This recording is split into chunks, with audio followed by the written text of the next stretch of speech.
What's... Oh, really? Really? Hold on, friends. Hold on. Come on. Oh, I just didn't... Power button usually helps. Hold on. It's coming. Come on, EOS webcam. You can... Wait, what's happening here? Oh, God, even this camera's jacked up. Hey, what's up, friends? My name's Aaron Ciotti. Everybody calls me Ciotti. Welcome to Sim Sunday. And Q&A. We're going to check out my mailbag. And we're going to take a look at the TP3 Ghost Vistapick build. That's right. I'm going to leave it on Ghost. I don't know. We'll go for the clickbait on the toothpick over here and leave it on Ghost. Also because the Ghost receiver is gonna fit a little bit better on top of the Vista than a Crossfire Nano. But mainly because it's already soldered on there. And it'll save me a little bit of, it'll save me 5 to 10 minutes of work. Hi friends, how are you? Apache Smoke Wounded Sniper was first, Michael D was next, Expander, Ed K, Frank Nicholas, Aircon, Private Island, Timbo Slice, Bozadar, Rayos, whatevs, Marcel off Axis FPV, Bobby Bags, Caveman, Isaac Mitchell, R, Sabo, 661, Northern Tier, FPVJ, V, Paul McDonald, Remy Tim is in the house. What's up, Daniel? How are you, brother? Alec Dvornik is also here. Moderator crew strong today. Mr. Death FPV, Righteous FPV, Brandon's Baked Beans, Kestrel. Look at all these moderators. Holy crap, there were a ton of moderators on Joshua's stream too. Aber the Ham, Dan636, Bobby Bags, Hub 19661, Flying Parkinson Vehicles, the best name on all of YouTube. T-Bird FPV is even here. Danzilla the Terrible again, Tom's Lazy, Bobby Bags, Caveman, Bagsy. I think I got everybody. If you want the Gangly Man to say your name, you gotta come in early. Gotta say something in the chat. In the chat, if you want to talk directly to me, all you gotta do is type CiottiFPV. You don't have to put an @ but you can if you'd like. This is my full-time job. If you'd like to support me and see these live streams keep on going, head on over to CiottiFPV.com. My Patreon has just been eviscerated over the last couple of months. I don't know what's going on. So if you have a couple extra dollars and you want to support me in like the best way possible and get a ton of benefits, Patreon is the way to do that. Yeah, you're going to get way more than the $3 a month, which is the first tier.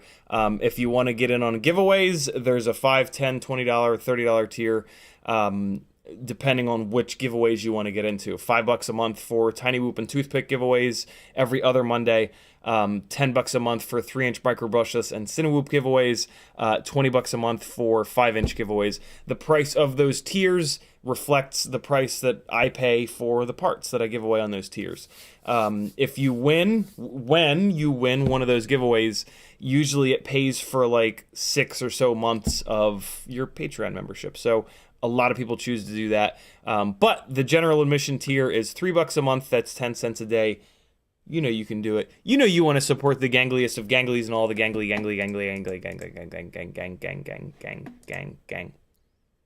Apache Smoke Wounded Sniper tagged me first. He said, "Good evening, CiottiFPV. What's up, Hello Collective? How's everybody doing this Sunday?" Michael D says, "What's up?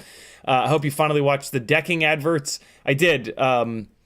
Chat, tell people what they need to search for. I think it's just like Australian decking adverts or advertisement. It's just phenomenal. It's the greatest thing I've ever seen. Yeah, somebody in chat type what people need to go and search for, and make sure nobody with that's too sensitive to curse words is around, or fart jokes or dick jokes. But it's worth it. Do it. You'll thank CiottiFPV chat for sure. Ed K says, "Be sure and poop first. Happy weekend, Collective." I did. Bobby Bag says, "Yo, what up?" PJ says, hey CiottiFPV and Collective. Brandon's Baked Beans says, "Better than JB's technical difficulties." Yeah, I heard him struggling a little bit. Hopefully YouTube is cool with us here. I don't know. YouTube is a mess. Danzo the Terrible says, "Yo, Collective, what's the angle of the gangle?" Short shriveled and to the left as always. T-Bird says, "What's up, beautiful? Heading back to Greenville before a 2-week out-of-state job. Miss y'all." Very cool. T-Bird's had some great success flying, mostly photography drones, but I think he's sneaking in some FPV stuff. So good to kind of see him have success doing that. It's just super awesome. I love it. Dan636 says, "Got the cam in the Tahoe on revision 3 of the tune." The cam? Dropped a link in car things for the sound if you're interested. Oh, right. You were swapping the motor, Dan? Did you have to swap the... Or no, was it the transfer case? I forget. Guess what time it is?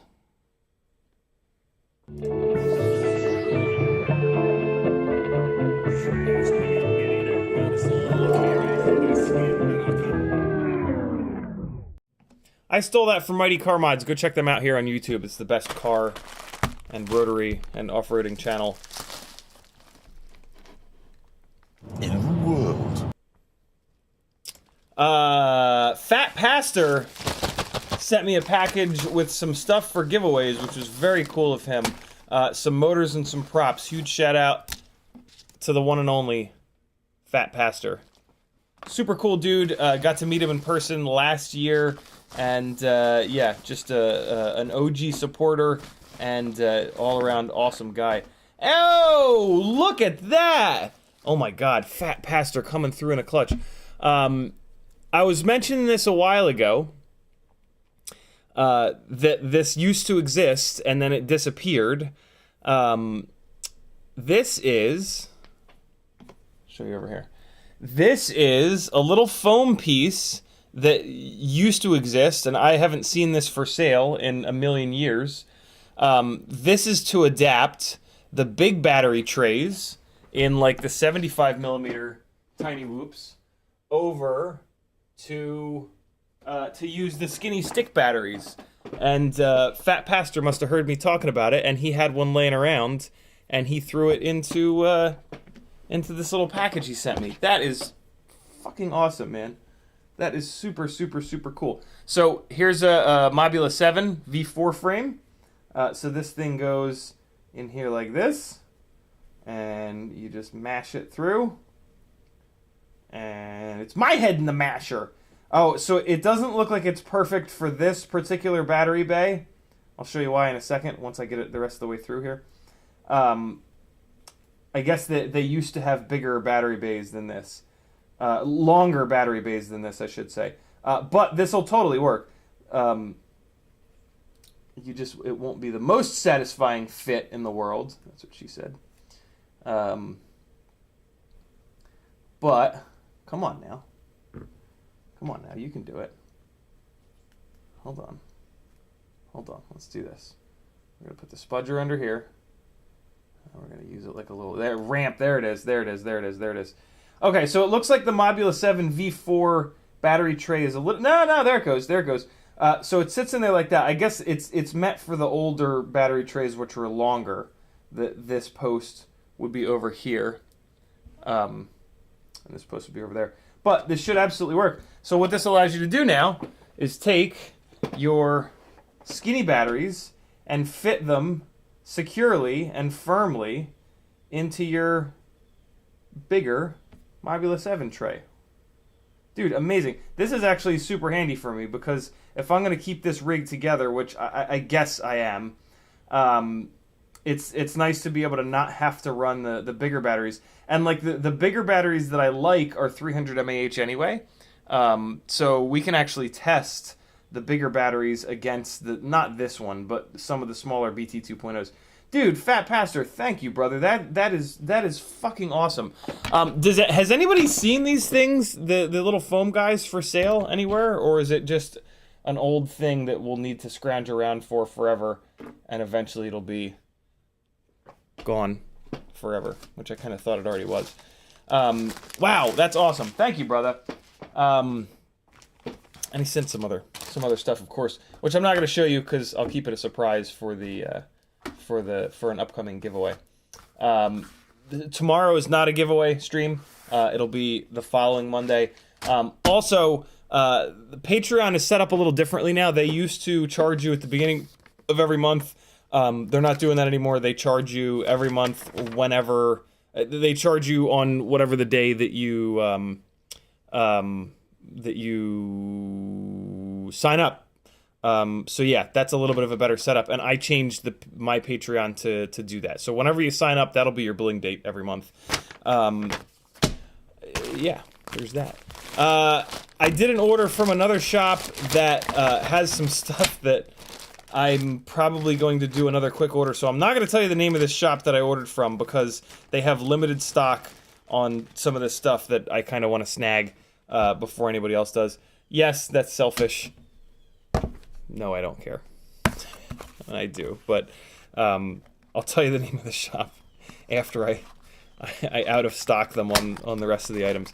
But there's this. So in my quest for lightweight 2306s, there aren't many. There aren't a ton of really lightweight 2306s, but there are a couple. The T-Motor F40 Pro IV is the best that I've found. There also is this RCinPower though. This is an RCinPower 2306 that claims to be really lightweight. So let me take a quick look at what it actually weighs compared to a T-Motor F40 Pro IV. Unfortunately, this motor is no longer made. So this is kind of stupid to do, but they do have some of these left in stock, so technically I could snag a few of them. I mean, I would snag all of them, but yeah. Let's take a quick look. I'm going to take a F40 Pro IV. Is this a Pro 4? Yeah, this is a Pro 4. That's had the wires cut down. I'm going to cut these wires down to the same length so that it can be a fair comparison. And we're going to see. I don't understand why so many of the 2306s are so heavy. I don't know. It's very confusing to me how heavy some of our 5-inch motors are. But yeah, man, I really wish this motor hadn't gone out of stock, because I would love to have a the F40 Pro IVs are kind of expensive. You know, it's a $25, $26 motor, and there are people that don't like T-motor. So I really wish I had another option for you guys for a lightweight 2306. All right, it's not going to be nearly as lightweight as the F40 Pro IV. The F40 Pro IV is 28.3 grams with a little bit of wire on it. That is ridiculous. It's that much wire that I have on it. 28.3. That's crazy, man. That is so light. Like, when you put these motors on your rig, you will not believe the difference in flight feel just from having less weight on the ends of the arms. This RCinPower is... what the fuck? That's some bullshit, yo. It's just straight up wrong on the website. It's 31.9. The websites claim 29 point something grams with I don't know, like 3 centimeters of wire, 4 centimeters of wire, something like that.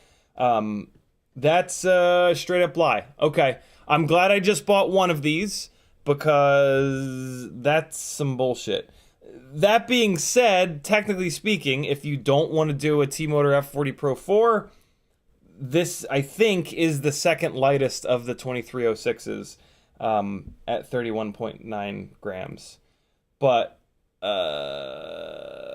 what the hell, man? Come on now. That's kind of, well, I don't know. I like having one of a lot of motors to kind of do this testing, so I don't know.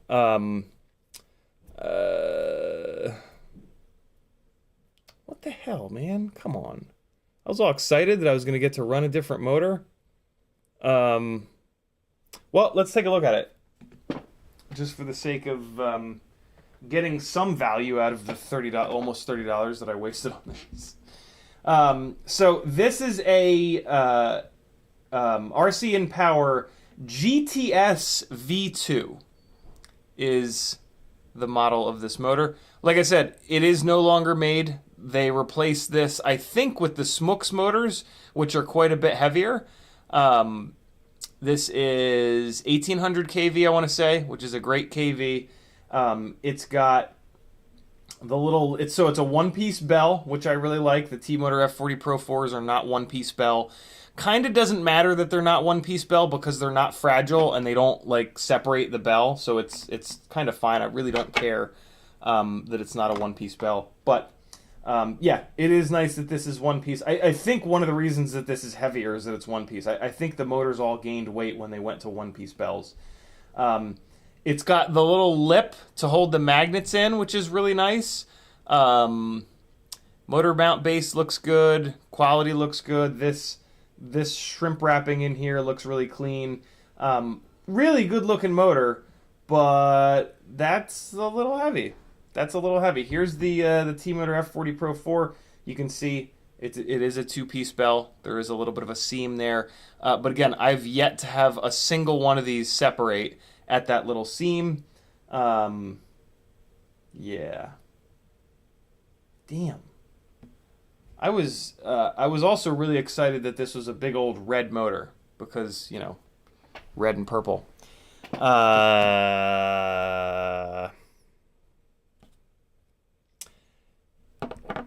Damn it.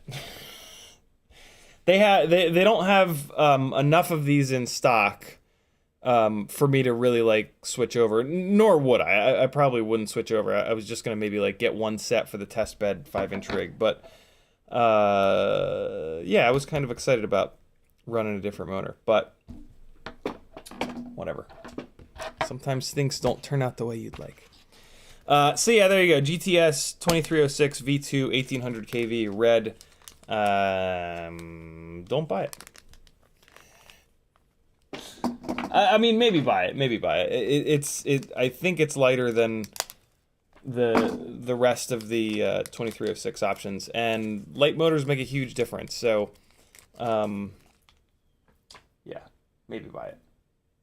But if you buy it, don't expect it to be as light as an F40 Pro IV. Some foam for when I ship stuff out. Getting more value out of the packaging than the motor itself. This motor is just going to end up sitting in my box here of one of every, not really every, but one of a lot of motors, so that I can actually weigh them. If you don't know, when you go on a website and you look at a motor and they tell you what the motor weighs, don't believe it. Don't believe that. It's perfect example. This motor is like 2 point something grams heavier than what the website claims. You have to buy the motor yourself and weigh it. And also, I also like buying motors because that's the only way that I can take the motor and rotate it in my fingers to figure out if it's a super notchy motor or if it's a super smooth motor. This particular motor is really pretty smooth. It feels a lot like the T-motor. Nah, a little bit more notchy than the T-motor F40 Pro IV. Yeah, definitely more notchy. But on 5-inch rigs, the notchiness of the motor makes very little difference. The weight of the rig and just how much development that's been done on 5-inch rigs, it just doesn't really matter. The weight, the notchiness of the motor barely affects the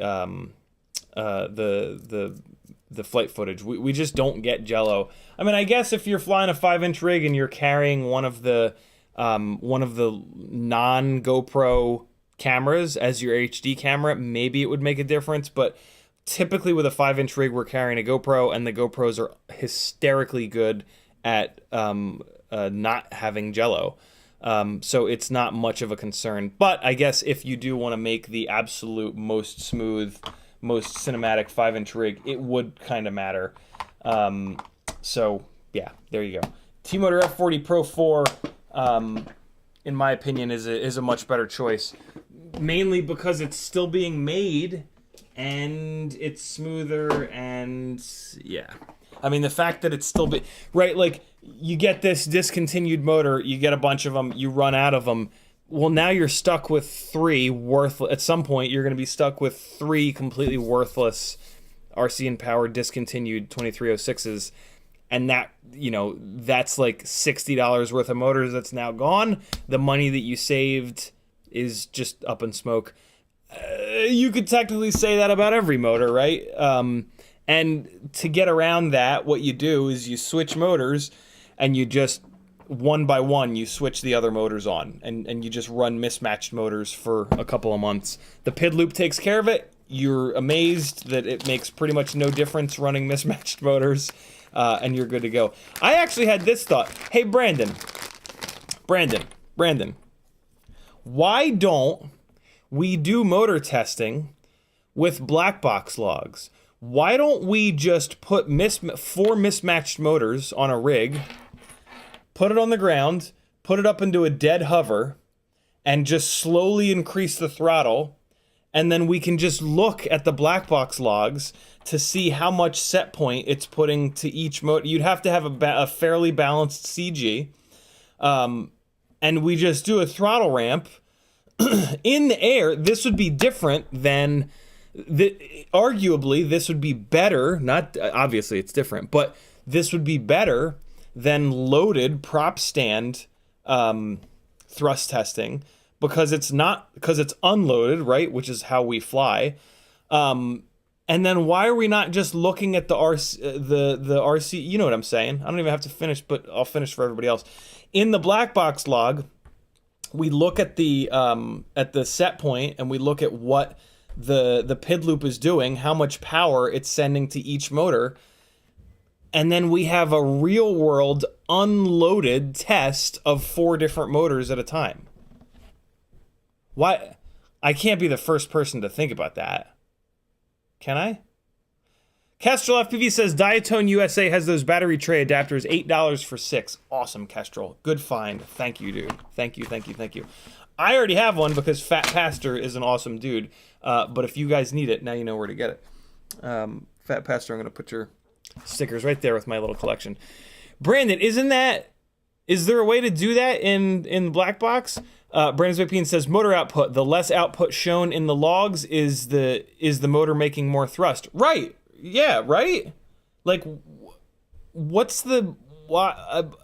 I can't be the only one that's thought of this, but the fact that nobody else is doing it, right? You would have to have a balanced CG, and you would have to the rig would have to be in a dead hover, and the ESC would have to be healthy, right? So I guess maybe there are too many other variables, but yeah, isn't that? Be honest. Am I a genius for having that? So I got that motor. I also got. I'm a sucker for punishment. So I got another one of these Axis 2306 1810 kV motors. We can swap sides to eliminate ESC consideration. Hell yeah, we can. Very cool. I can do. Kamagonet says absolute genius. I can do, I mean, like, I have all of these, not all of these, but I have a bunch of single individual motors in here. We can play around with this to see if it's a somewhat valuable test. Abraham says, what would we be trying to solve / demonstrate by doing that? It's just, I think it's the most accurate way to compare motors. Because thrust stand, putting a motor on a thrust stand, that is a loaded test. The motor is static, and it's just taking the air on one side of the room and pushing it to the other side of the room.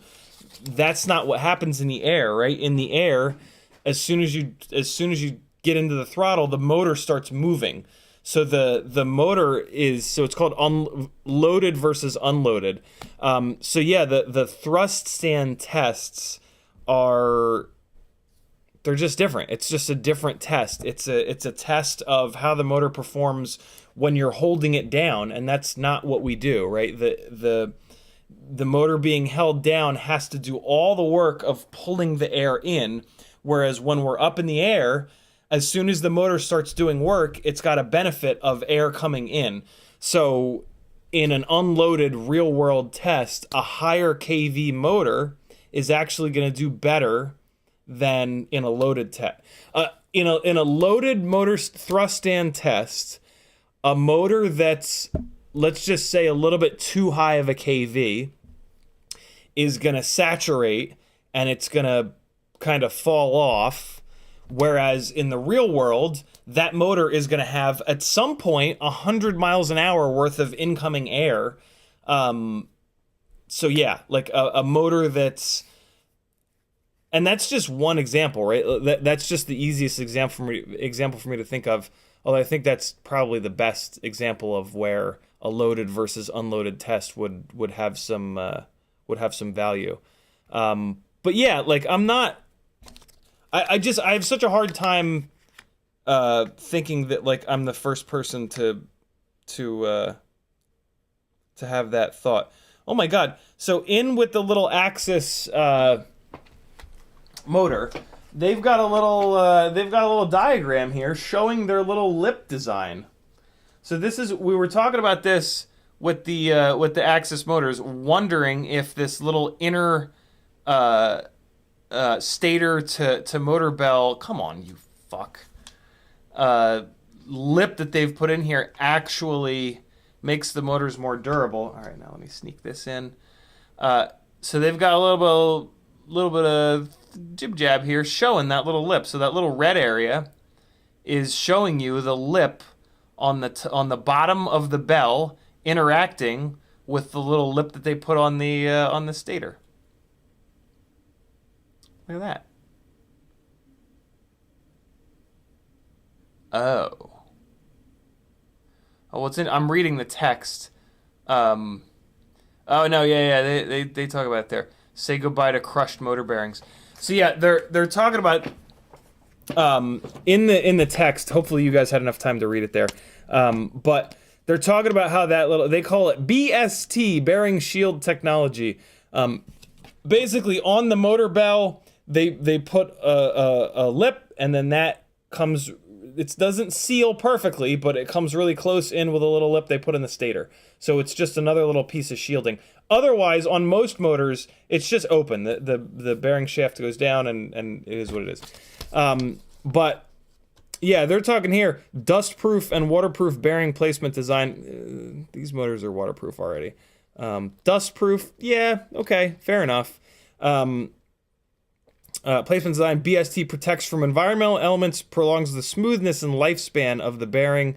That is true. It's definitely going to help the bearing. Whether or not it helps the motor, I don't know. But increased thrust efficiency, that's not true. And say goodbye to crushed motor bearings. Maybe. My argument when we were talking about this, and what I think that I might maybe be seeing with the test bed rig, is that having that little lip design, if the motor shaft gets bent a little bit, then these lips will touch each other and rub, and you can't run that motor anymore. Typically what happens with a 5-inch motor in crashes that are hard enough to break the motor is that it will bend the motor bell. And this is one of the reasons that I love the glide frame, is that the arm, the strength of the arms on the glide frame is kind of like exactly strong enough, but exactly weak enough, where in a really hard crash, the $4 arm will break, but the motor will not. And what I usually find is I'll break like 2 or 3 or 4 glide arms before the motor on that arm is also shot. And what happens is you've got your motor bell, and then you've got the motor shaft, and then you've got the stator and the bearings in the middle of the stator. So the motor shaft goes down in through the bearings, and eventually what happens is above the bearing, the motor shaft will bend a little bit, bend a little bit, bend a little bit, bend a little bit, and eventually it'll bend so much that the magnets will rub against the outside of the stator poles. And now that motor is totally shot. But on the way there, that motor is fine. It starts to wobble a little bit, and it starts to create a little bit of vibration, but if you're on beta flight, the filtering is going to be good enough to kind of just filter that out, and you can keep flying and flying and flying and keep using that motor more and more and more and more and more. With this lip design, what I think that I'm seeing is that the lip starts rubbing long before the magnets would be rubbing on the stator poles. So basically what might be happening with these motors is that you get less life out of them. Or the lip design maybe is support in those crashes where the motor bell cants over. Maybe the lip is strong enough where it's preventing the motor bell from bending all the way over and bending that motor shaft. Awful hard to tell that. I don't fly freestyle quite enough to really like nail that down. And there's just so many variables, but I blew up 2 of these 2306s in pretty short order. Now I've got 1 extra. I don't know. We'll see. That test bed rig has basically a fresh set of 2306s right now. Denzel the Terrible says you lost me.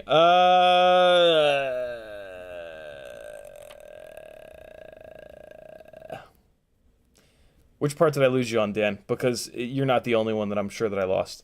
Are you having trouble visualizing the little lip on the inside of this, or the motor bell? Because I'll just pull a motor apart and show you. But yeah, that's what's going on. I'm trying to see if these Axis 2306s are more or less durable. I mean, so far I don't feel like they're more. I don't feel like they're more durable than any of the other motors that we've got.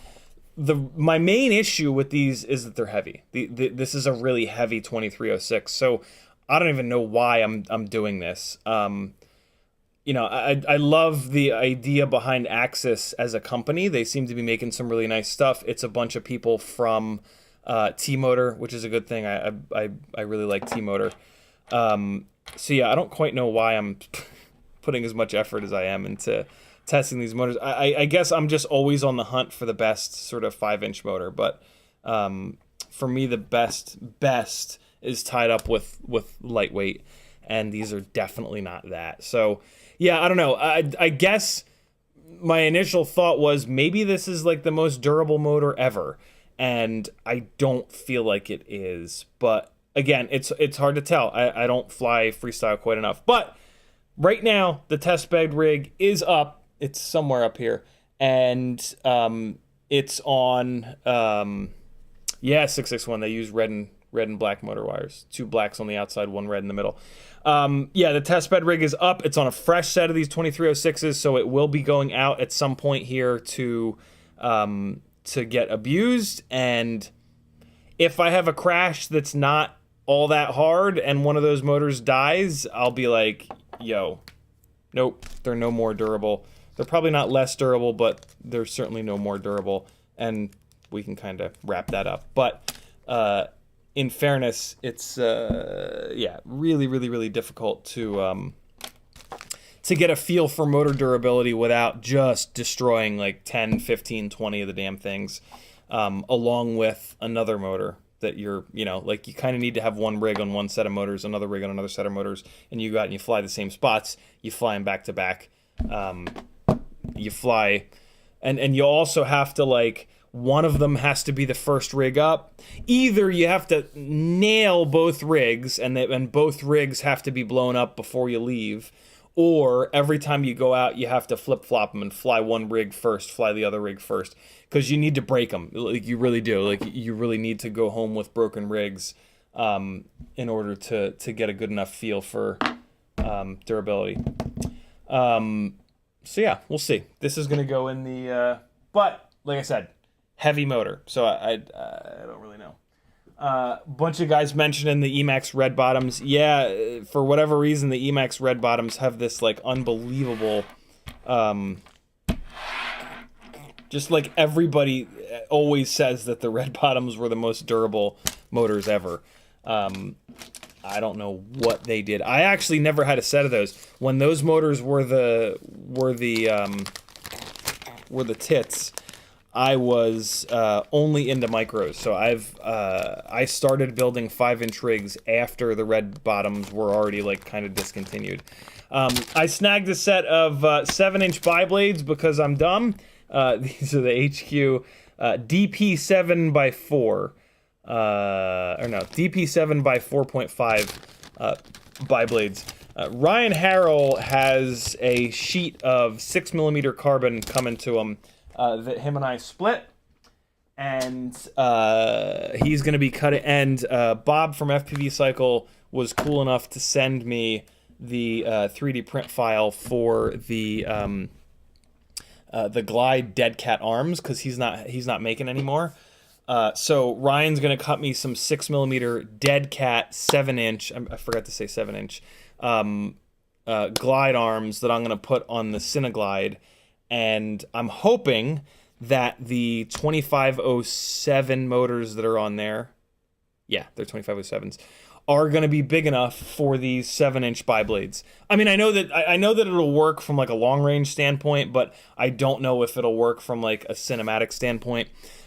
Theory behind that build is I'll have something, if it's not jello-y, I will have something that has the maximum amount of efficiency for carrying a HD camera, and it should have plenty of power for it as well. So, but yeah, mainly about efficiency, not necessarily long range, but like just uptime. Just be able to put that rig up in the air for 10 minutes on a 6S 1050, and just get footage, just probably slow cruising around footage.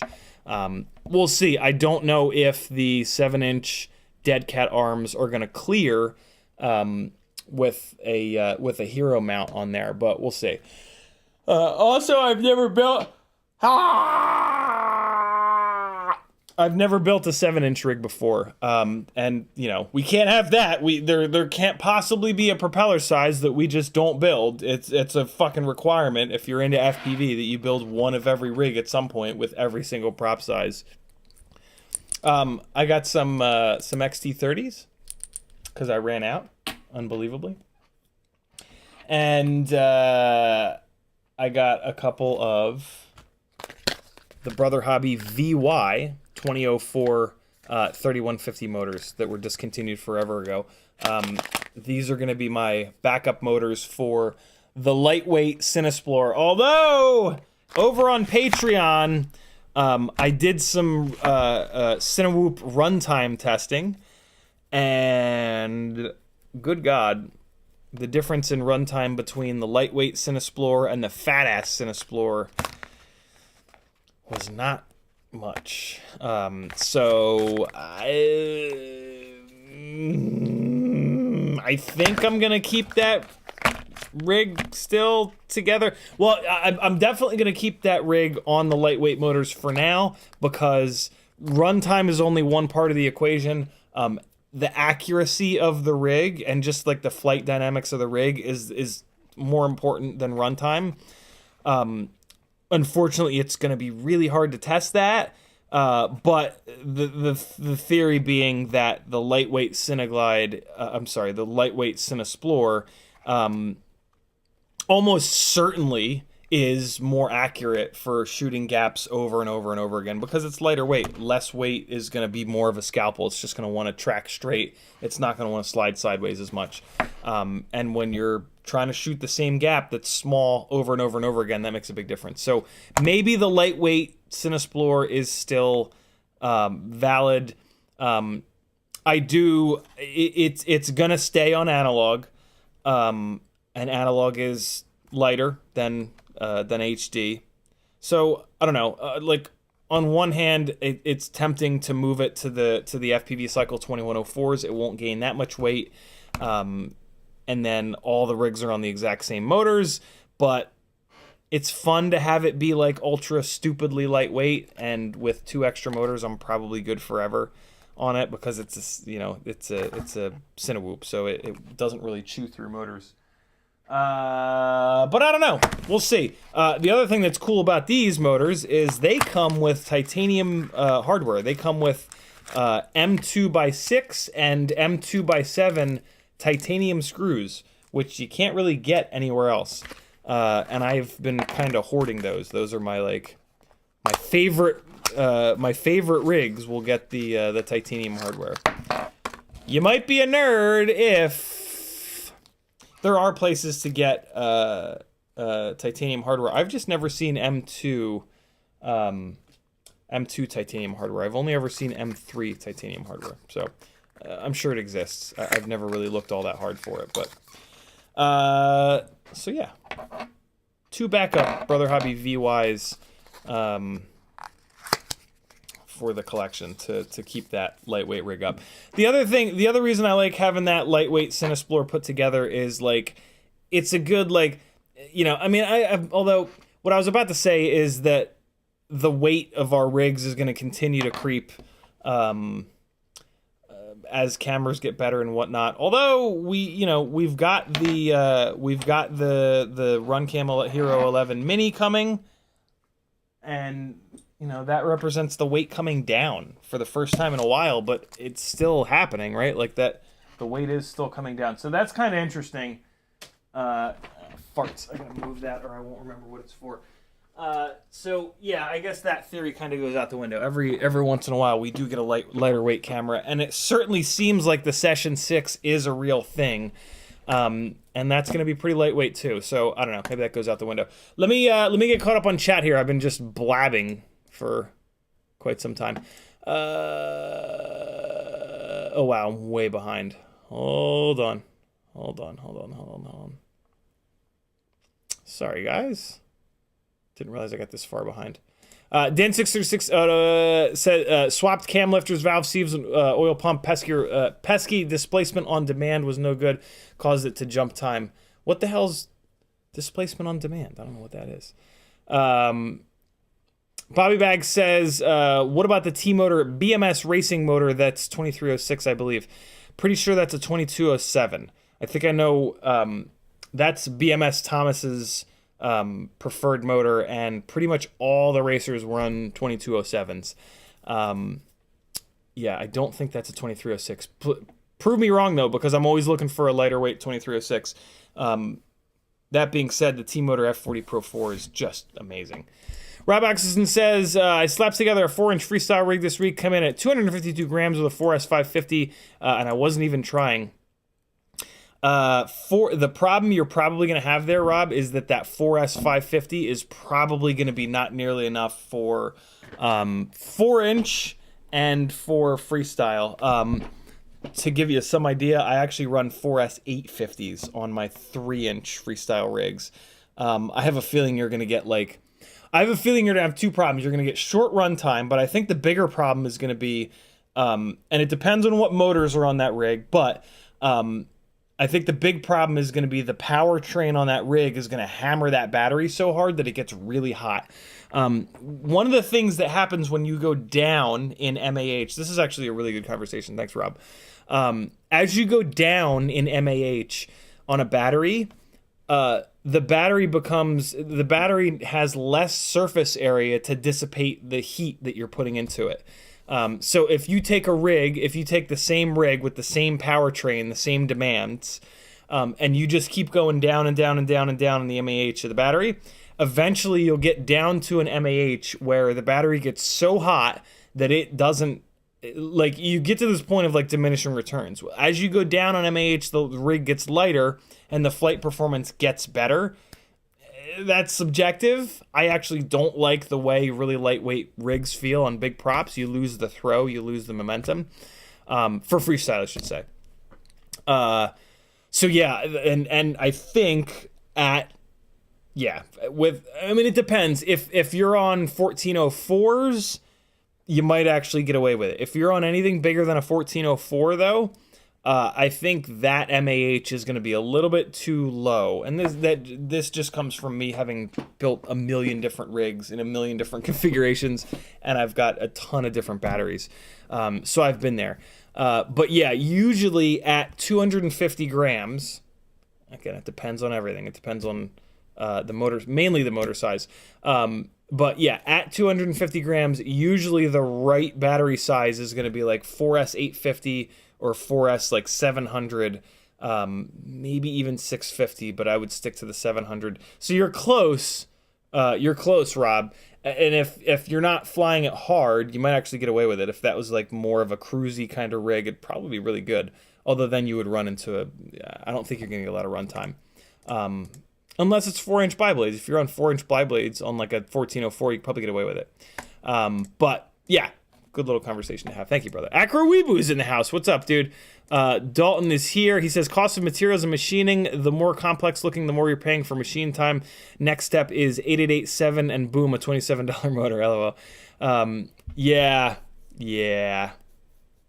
it's true. Motor price did go up when they went to one-piece bells. This is we were talking about one-piece bell design. Yeah, really good call, Dalton. Dan636 says, doesn't RCinPower manufacture FPV cycle motors? I don't know if that's public knowledge, so I don't want to say yes. Bobby Bag says, yep, the PID loop takes care of it. You're right. Yeah, in reference to different motors on each corner. And the PID loop takes care of it at 4,000 times a second if you're running the PID loop at 4K, or 8,000 times a second if you're running it at 8K. And that's an awful lot. And so what happens is you can run a rig with mismatched motors and even mismatched props, and it's really hard to tell. I will challenge you to be able to tell. If you mismatch them badly enough, sure, you'll be able to tell. But 4,000 times a second, 8,000 times a second, that's way quicker than our brains can process. So the PID loop just kind of figures it out, and the rig keeps flying. So Tuner Taxi says, TP3 has them for under $1. Very cool. TP3. What the hell is TP3? Is that a store? Let me take a look. TP3. TicoFPV. Costa Rica. So shipping might be a little bit expensive. But they do exist, which is awesome. And then somebody else called out another spot that they were. Diatone USA. Kestrel is calling out Diatone USA that has those battery tray adapters, $8 for 6. So there you guys go. Thanks, fellas. The power of the collective. It's almost 4 o'clock. Keep in mind, this is my full-time job. If you have a couple extra dollars every month, I would love the support. My Patreon is taking a battering over the last couple of months. So starting to get a little weirded out. So yeah, if you have a few extra dollars, I would love to see you on my Patreon. I swear to God, you're going to get way more benefits than what it costs. $3 whole gets you in the door. It's 10 cents a day. Technical articles, a big ass YouTube playlist, an unlisted YouTube playlist with like 80 some odd sketchy flying videos, half done edits, Patreon only live streams, bunch of cool stuff. Full access to the Discord channel and the Stick and Dick End Fund. These are boxes of every single M3 and M4 stick end that exists. That for the price of shipping or more, if you've got it, you can have shipped straight to your door, and then you can try with your human thumbs every single stick end that exists, which is the only way to figure out which one actually works for your silly hands and transmitter and all that good stuff. So do it. Aloha says, too funny, I was just thinking the same. You could test motors with diagonal flips or something. Diagonal flips, that'd be interesting. That would ramp it would ramp that motor up, but then it wouldn't be like I think just a flat hover and then just increasing the throttle is going to be the best bet, because that's the only way in black box to have all 4 motors doing the same amount of work at the same time. With diagonal flips, you would have to like screenshot, I think, black box, and then you have to try to overlay each diagonal flip. And there would also be more PID loop involvement in diagonal flips. Hey Brandon, would I also feel like we might want to do that testing? What would we want to do to the tune? Would we want to like take iGain out of the mix? Would we want to drop the PIDs down really low? Would we want to move the PIDs up really high?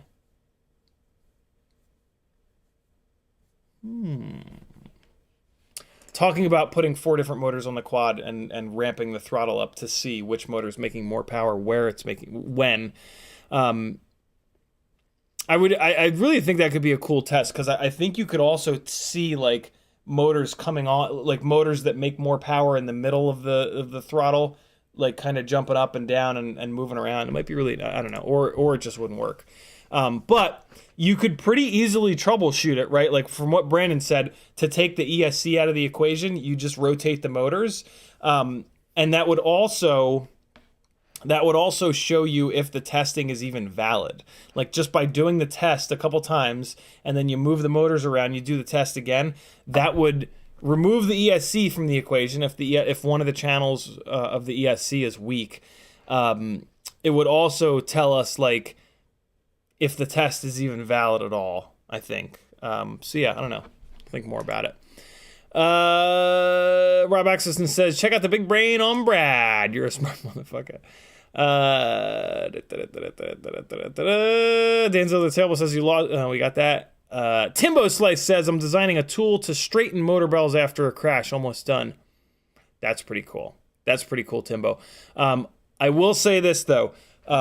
Back when I was ultra broke, I used to straighten the motor bells out with a hammer and the corner of my kitchen counter. Basically, I would put the motor onto a bearing and I would spin the motor and I would figure out where the low point was and I would put a little mark on it. And then I would take that motor bell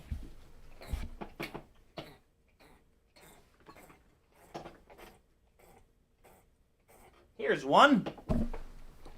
So I would mark on the motor bell where the low point or the high point, I forget, was. And then I would take that high point and I would face it straight up and I would put it on the corner of my kitchen table at that time, which was like fake marble, but I didn't care about it because I was renting. I would put it here and then I would just take a hammer and I would just pound on the bell up here on the corner where it's nice and strong with a hammer, and that would take the motor shaft here, and it would just push it upwards, right? Because you're pounding down here, and that's going to move this upwards. And I was able to straighten the motor bell, so I would do that once the motor bell would contact the stator poles, and it wouldn't spin cleanly anymore. And I could almost always straighten the motor shaft out enough to be able to use that motor again. What I realized pretty quickly though is that the motor shaft is now like forever weakened. And like I would get into like a not so hard crash, and it would bend the motor bell to the point where it would be rubbing again. So like pretty quickly the same motor bell would be the one that would break, and I would have to take it right back off at the end of that flight session, smash it straight again.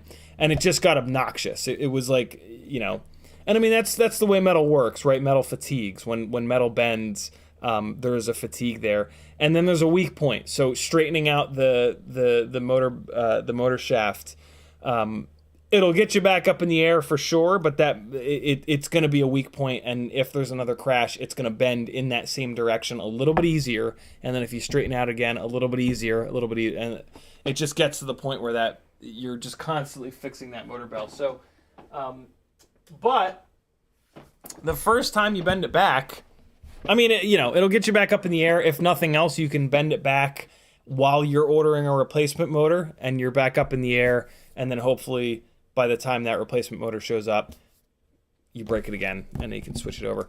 But that's super cool, Timbo, that you're making a tool to straighten the motor bell, because that method of doing it is it's not that bad, to be honest. The secret to the hardest part is figuring out where the low point is, and it's actually not all that hard to do it, if I'm really honest. It took me forever to figure this out, but all you got to do to figure the low point out is there's an interaction here between, not an interaction, but there's a very small, come on, there's a very small gap right in here, and I'm going to try to show it to you. There it is. See the little gap between the wiring harness and the motor bell? See it? There's the gap. Now the gap is gone. I'm just tilting the motor.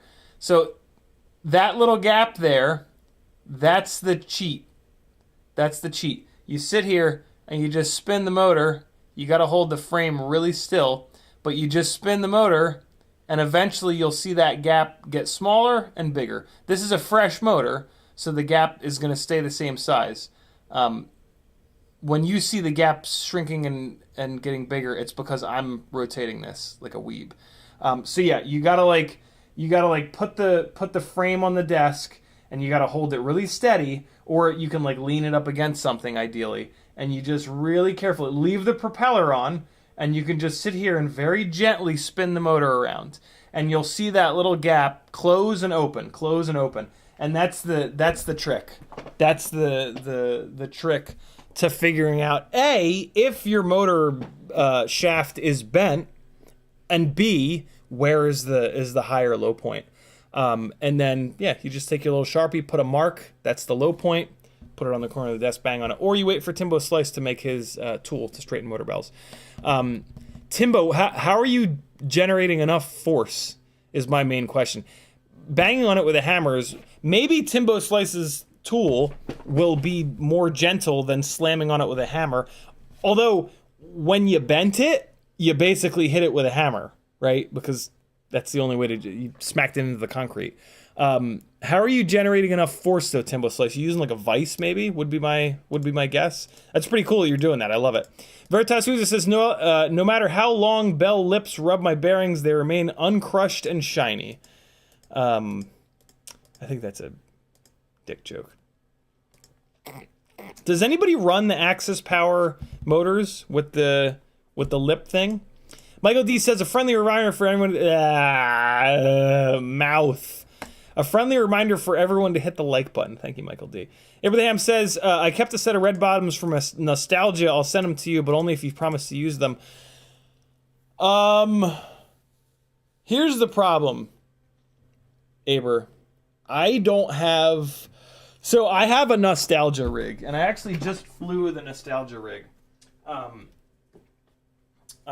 This is the nostalgia rig. We've been talking about this lately, actually. This is the flow ride. Right now, it's on these Hype Train Freestyle 2306 motors. At some point, when I have a minute, I'm actually going to pull these motors off, and I'm going to put... I saved a set of T-Motor F40 Pro IV 2400 kV motors. And those are my nostalgia motors. Those were like the first set of motors that I really clicked with in my 5-inch journey. And I want, so yeah, and then this will be like a full-blown nostalgia rig. If you send me those red bottoms, I'm not going to put them on here because I don't have any history with those red bottoms. I would be tempted to put them on the test bed rig that I just beat the hell out of. But like, I don't want to break them, right? Because you can't get them anymore. I mean, like, it's very cool of you to want to do that, but this is the other reason that this is not. I'm not going to crash this rig is that, again, this is an old frame that's discontinued. I don't want to break this frame and then not. I want this thing to remain living forever. So yeah, I mean, if you were going to sell them anyway, I guess I could put them on the test bed glide and smash them up and see how they do with it. The problem, though, is that I just don't fly freestyle enough anymore to really be like, wow, these are super durable. Like, I'm going to say, like, wow, these are super durable, but, like, it just... I can probably tell if they're durable, though. I still have a really good feel for, like, when I get into a crash, the orientation of the crash, how fast it was going. I don't know. I second guess my ability to tell durability, mainly because I'm just not flying freestyle every weekend, 20, 30 batteries a weekend. But I did that for a long time, and so I'm probably still pretty dialed. You guys know what I'm saying, right? Like, I don't know. I tend to second guess very quickly when I maybe don't need to. So yeah, if you don't mind seeing them get obliterated, then yeah, for sure I'll put them on the test bed rig and we'll see how they are. Especially because I'm gonna obliterate these Axis 2306s for science, and I don't have anything else to put on that rig. Like, I don't have another motor that I've been planning to put on that rig after the Axises. So yeah, if you don't mind seeing them die, I will absolutely use them after I kill 2 more of these Axis 2306s, right? I have 1 extra. I'm not going to buy another extra. So I can break 1 more of the Axis 2306s, swap that extra on, and then break 1 more after that, and then it's done. And then the Axis 2306 experiment is over. At that point, I'll absolutely put those red bottoms on, but they're going to get killed for sure. Like, the whole point of it is going to be for me to bash the shit out of them. It'll tell us 2 things, though. They should make significantly less power, so we should be able to say, like, yes, motors. I mean, but we have thrust stand tests for that. Although I do motor scale motors down quite a bit, so maybe for people that don't need tons of power, I don't know, it'd be fun regardless. Abraham's YouTube just did the thing. Scrolling back up. Yeah, man, my throat is just killing me. There we go. Abraham says, if you haven't flown 7-inch yet, get ready to. It's so good. They cover ground like nobody's business. If they weren't so costly and intimidating to bystanders, I would always fly 7-inch. I've done 6-inch, and I've had sort of that experience. I didn't. I got away from 6-inch because it just wouldn't tune as dialed in as 5-inch. And I've heard that 7-inch is the same, especially when you don't have the right size motor. I I am going to resist the urge to try to make this 7-inch rig be absolutely perfectly locked in all the time like a 5-inch freestyle rig, because it's just not for that. It's for efficiency, and just being able to put a GoPro up in the air for 10 minutes at a time. If I ever get another cinematic flying gig, it would be nice to have a rig that I can do that with. It would be nice to have a rig that I can just park up in the sky for a while. 5-inch rigs will absolutely do that.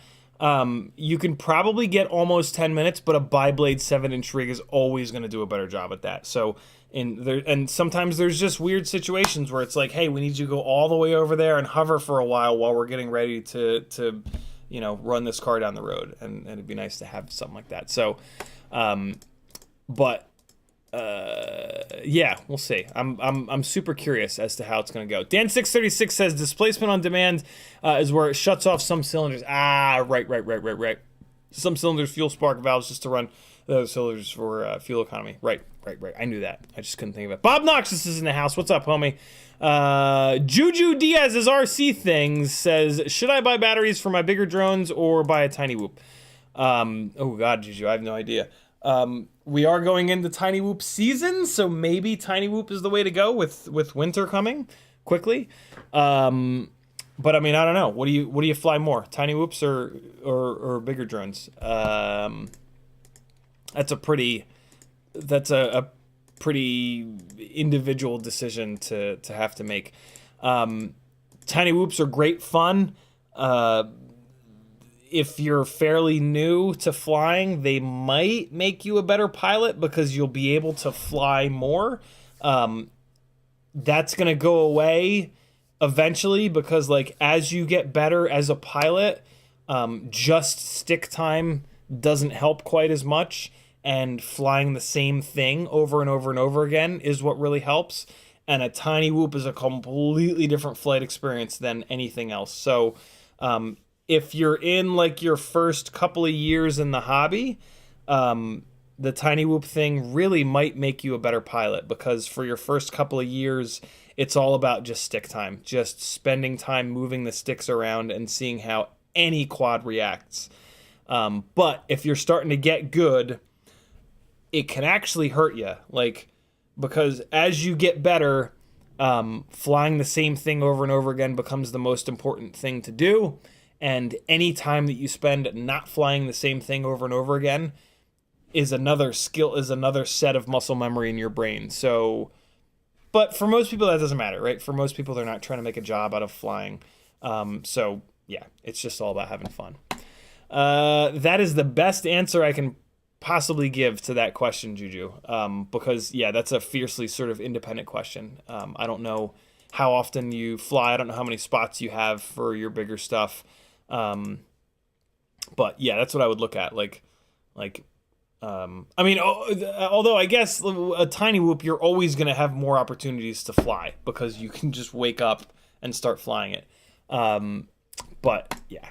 Michael Blade says, hey, bud. Abraham says, oh, okay, close one. You almost let that secret go. Stevie says, mismatched motors would make for an interesting black box log, though. Yeah, I'm looking forward to doing it. Also, it makes me feel good about having a whole bunch of these individual motors sitting in that little box over there. That would be pretty cool. Brains McPean says, I don't know, dude. I'm not really sure what we're going to find other than which has more chooch. Yeah. Yeah. Oh, you know what's interesting too, though, Brandon? No, that doesn't matter. I was about to say the weight difference between each corner is going to throw the testing off, but it's really not, because it's only like 2 grams, 3 grams of extra weight. I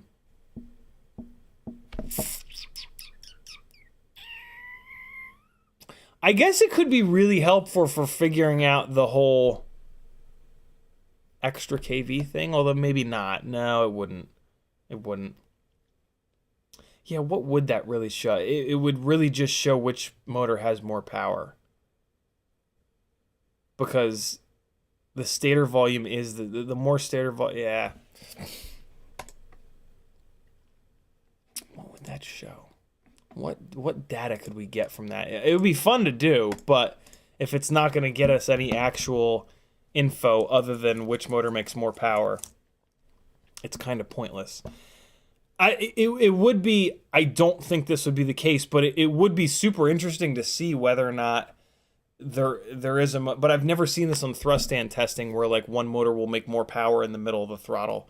If it does, it's so minimal that I don't think a test like this would actually show that. Yeah. I'm surprised I haven't seen anyone else do it though. You know what I mean? Maybe people have done it and then the results are like, oh look, that one makes more power. This is worthless. Don't show anyone. Abraham says, just give it a little tappy. Tap, tap, taparoo. Timbo Slice says, the first one I make will be shaft size specific and take all the jacking around out of it. You will have to use a hammer. Ah, you will have to use a hammer. Okay, very cool. Abraham says, ooh, I need a nostalgia rig. Yeah, you gotta not...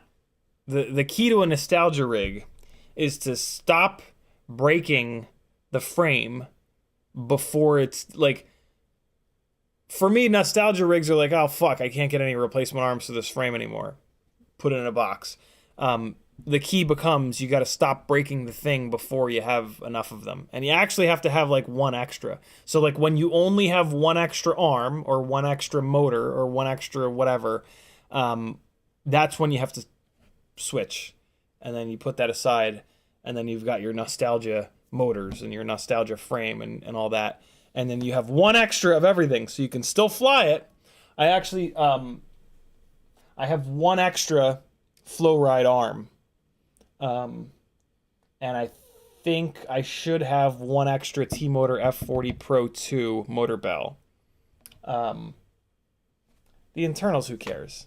You know, like the electronics, it doesn't really matter. They don't really affect it. Oh, and propellers too. You got to have your stash of nostalgia propellers, and the nostalgia propellers. You got to have a bunch of extras because you're gonna bang up props. So you gotta, you gotta have like 3 or 4 or 5 extra sets of your nostalgia props. I mean, that's really it. A nostalgia build is an old school frame, an old school motor, and an old school prop. The ESC and the flight controller, who gives a shit, right? Like they don't really affect flight performance. I guess you could argue that they do, but you can take a current ESC and flight controller and put it on D-Shot 300 and put it on 4K PID loop, and that's as good as an old school, you know, ESC and flight controller, right? VTXs, you can just run them at 200 milliwatts. Boom, you've got your, you know. It's a cool thing to have. I got to be honest. I flew that rig last week, and it was really cool. It was a really nice experience. Receiver. Hang on. Oh, you can get them anywhere. And I think they still sell RXSRs. But yeah, you got to have an old school receiver. Keep like a whatever your old protocol was. For me, it was Free Sky. Definitely have an old school receiver. It was a really cool experience to fly that rig and to see where the tech has actually come in the past few years. Because sometimes I'm like, man, our shit does not fly any better than it used to. It does. It for sure does. Timbo says I'll send you one to try it. It's basically a jig to hold the motor while you whack it. Makes it way easier to get it right rather than making it worse. Nice, Timbo. Yeah, that's one of the keys to trying to straighten motor bells out. I can't tell you how many times I would either put the mark in the wrong spot and I would put it on the table and bang on it with a hammer, and then I'd be like, whoa, I can see the motor bells like bent. Or I would hit it so hard that I would bend it the other direction. So yeah, that's awesome. Abraham says, sorry, red bottom motor offer revoked. You shouldn't have planted the idea of a nostalgia rig in my mind. There you go. Wasn't going to sell them, but now I'm going to use them. Thanks for the great idea, though. You're certainly welcome, brother. I would feel weird banging up a set of red bottoms and just demolishing them because there's people that have a lot of good memories with them. Bobby Bag says they are the T-Motor BMS Racing Raptor V2 2000 kV 2306.5. That's what it is, 2306.5. And they weigh 32.1 grams, including cables. It says no compromise, stronger, lighter. Wow. 32.1 for a 2306.5. That's really light. 2306.5, I'm not really interested in. That's too much stator volume. For me, 2306 is absolutely perfect in terms of stator volume. I actually kind of would love like a 2305.5 or like a 2206. Because I typically motor scale down 2306s a little bit. They have a little bit more power than I need. But it is actually nice to have that extra power when I take the sessions off and put a Hero on there. So I probably wouldn't move the whole fleet to a 2206 or a 2305.5. But yeah.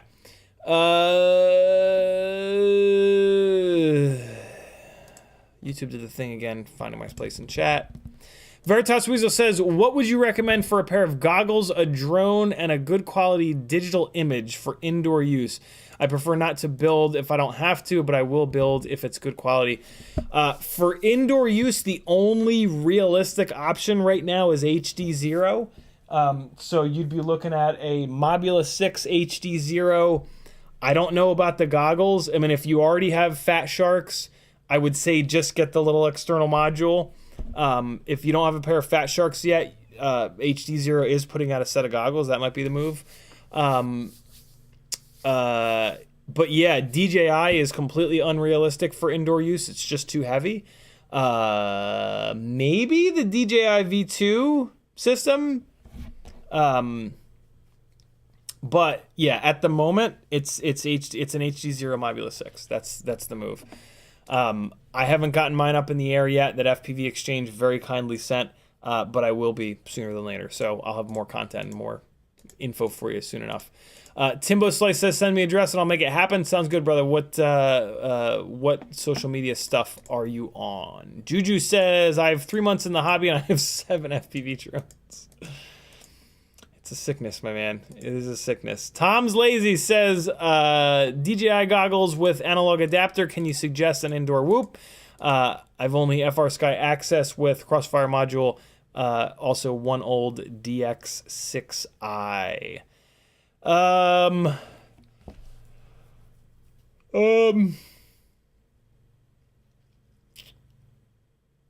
Free Sky Access.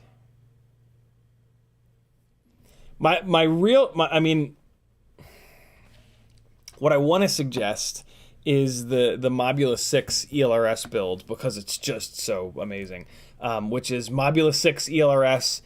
You move it over to either the Weebleed FPV 28,500 0702s, or if they come back in stock, the tinywhoop.com 0702 30,000 kV motors, BT 2.0, the Weebleed FPV 300 mAh batteries. But then you've got to get an Express LRS module. So alternatively, I guess what you could do is the Mobula 6 FR Sky, and yeah. So head on over to fpvknowitall.com. I have this build broken out. I did this for Joshua and Tiny Whoop section. Scroll down and here it is. 65mm cheap and easy build. This is actually my preferred build nowadays. So, and there's even a link. These are Joshua's affiliate links.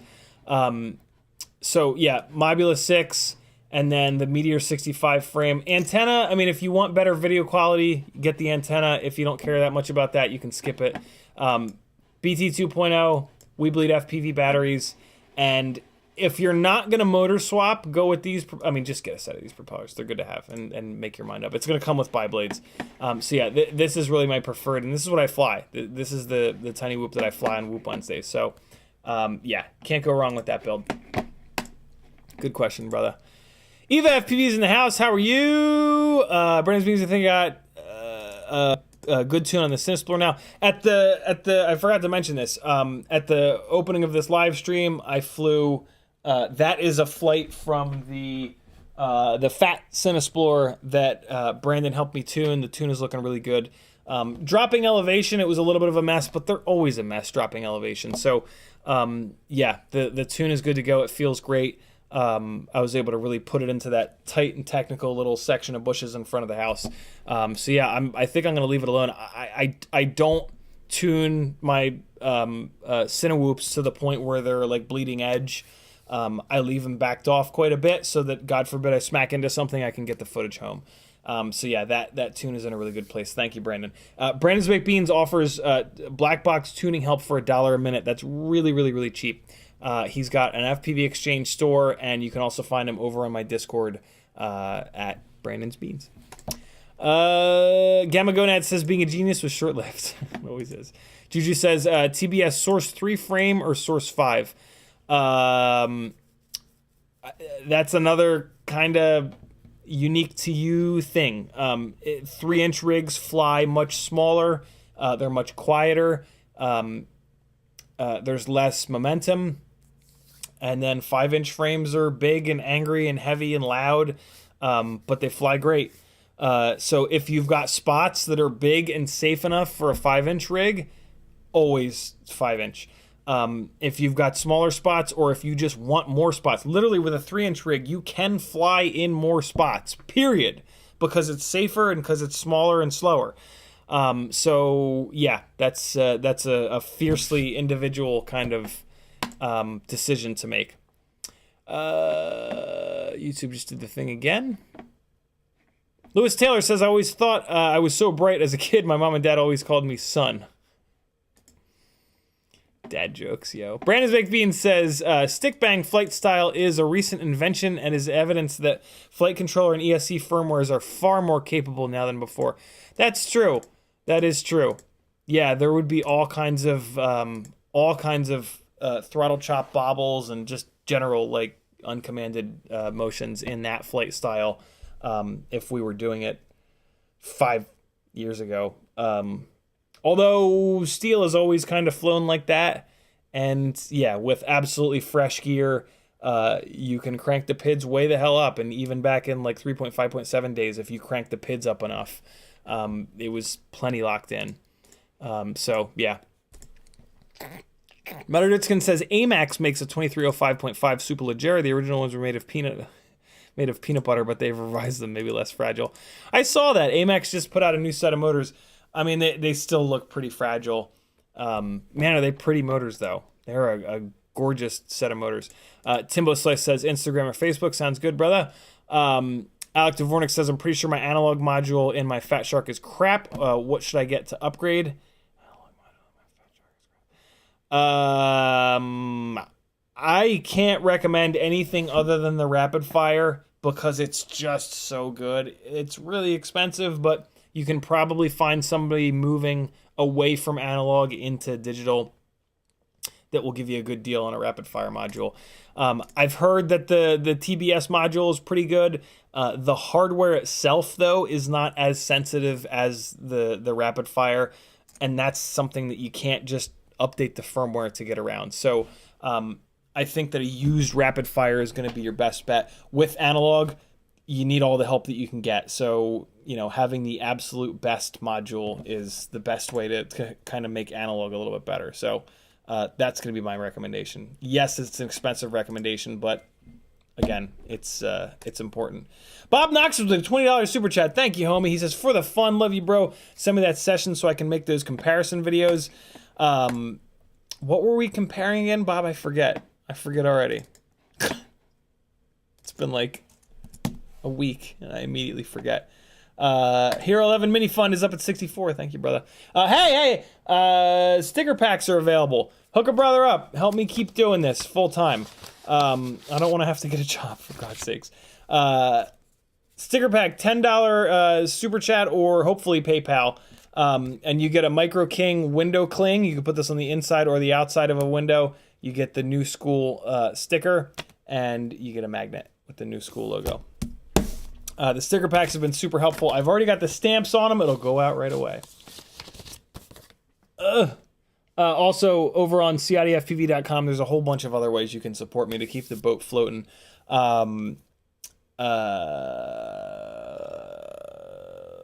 Etsy store has even more stickers than those. Buy yourself something nice. Teespring, affiliate links, lots of ways you can help me out. I do kind of need the help. I don't know what's going on over on Patreon, but it's gone down. Basically, in the last like 3 months, my Patreon is like 75% of what it was. I'm starting to get a little freaked out, but I'll keep going. As I've always said, I will keep doing this as long as I possibly can. Life is a little more expensive for me right now, though, which will hopefully even out, but we'll see. Yeah, I'm not living in a little cheap apartment anymore, but yeah, it's worth it. I'll figure something out. If I have to get an adult job again, that live streams are never going to stop. I will always do the Sunday and the Monday streams, but if I have a full-time job, that'll probably be all I'll be able to do is the Sunday and the Monday streams, which, that's what we did for a long time. So yeah, hopefully that'll still be enough to keep a lot of you guys around, but I don't know. I'm just getting a little freaked out. It's weird. All the talk of like FPV is dying and remote ID coming and like the chip shortage just demolished us on price, right? Like everything is, not everything, but most of our electronics are twice as much. It makes sense. It makes sense that a lot of people are kind of getting out of FPV. But yeah, I don't know. I would love to keep doing this because I just love doing it. Danzo the Terrible says, hey, Collective and CiottiFPV, just putting the finishing touches on the new glide build. Thanks for all the help. All black splash of red needs a name. Anyone have ideas? There you guys go. Black and red. What are some names? Deadpool, of course, is the easiest name. Is the easiest suggestion there. But all right. Let's get into the simulator. Good Lord, it's 4:30 already. Let's get into the simulator and we'll do a couple rounds of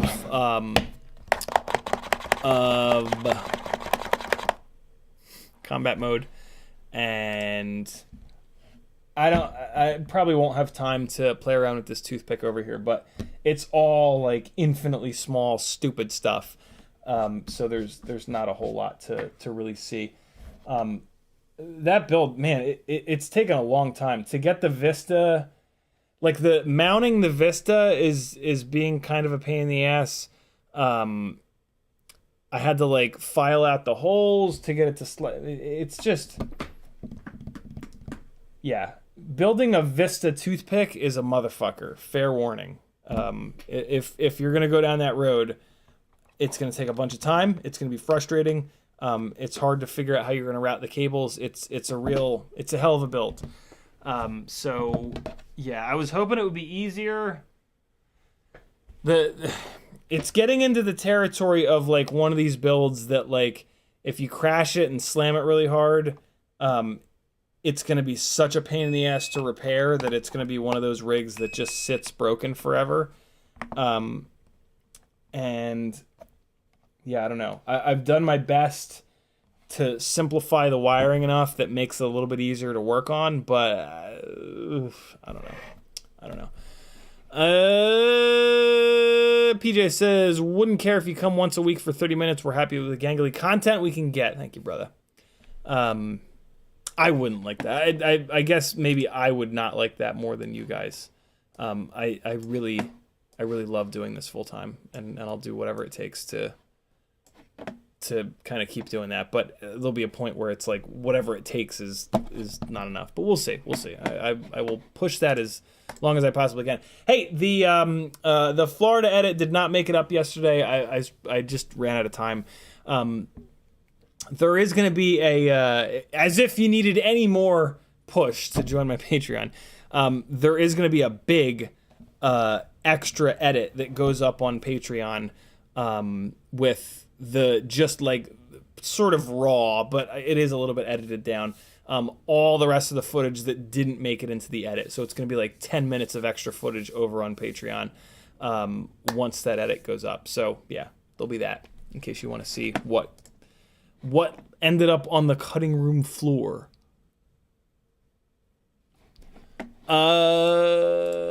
Steady Eddie says, I plan to be a relic, old gray-haired man hanging out under a bridge somewhere, still flying someday. Me too, man.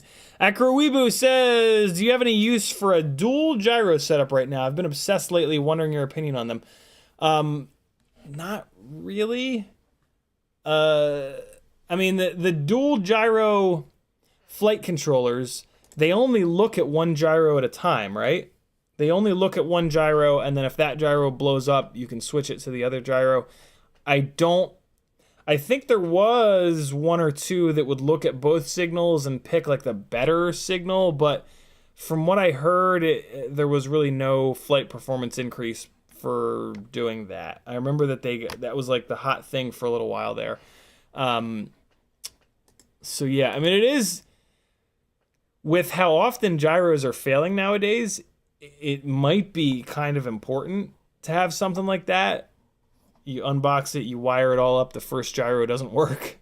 You can flip it over to the second gyro and not have to rip it apart and send it back. So that could be interesting. Man, gyros have been failing at a rate I've never seen before lately. Apparently there was a run of fake MPU 6000s, which I think has a lot to do with it. Abraham says, hit me up and I'll give you some props for the Vistapick. Have built and rebuilt mine like 4 times now. I wished we'd talked earlier, Abra.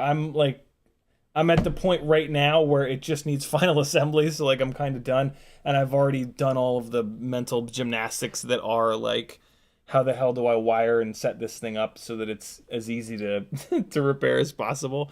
But yeah, we'll see. We'll I don't know if I'm gonna put it the rest of the way together tonight, or maybe I can wait until tomorrow night, and we'll that'll be the subject of tomorrow night's stream, because it is kind of interesting.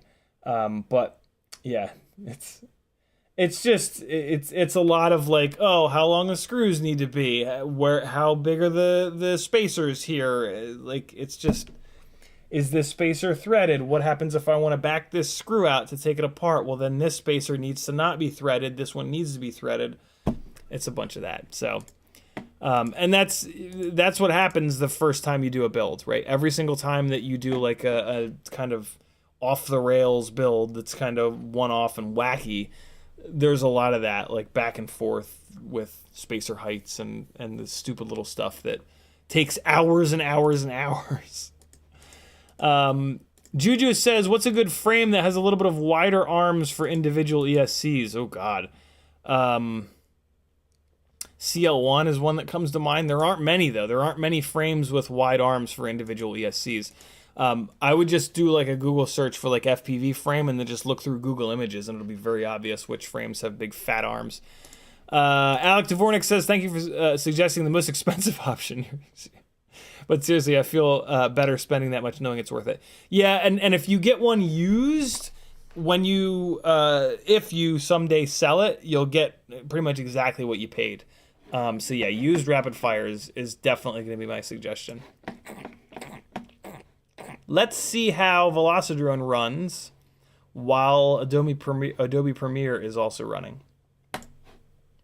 Velocidrone's coming up. Ibrahim's going to text me pics of the stack and wiring. Thank you, brother. All right, here we go. And the launcher's coming up. Let's for me, let's get frustrated. Let's get blasted out of the sky over and over and over again. Thinking about using this. Oh, never mind. Velocidrone just took over the entire monitor. Velocidrone really does not like to not be in full screen. It is all about being full screen.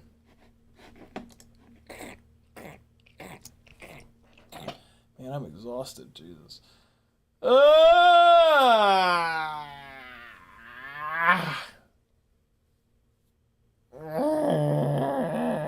Come on, Velocidrone, you can do it. Work. There it is. Let me see if I can get Velocidrone out of full screen. I wanted to show you guys something real quick. Come on. Come on, please. Please. Please. There we go. Oh shit, I just started the launcher again. No.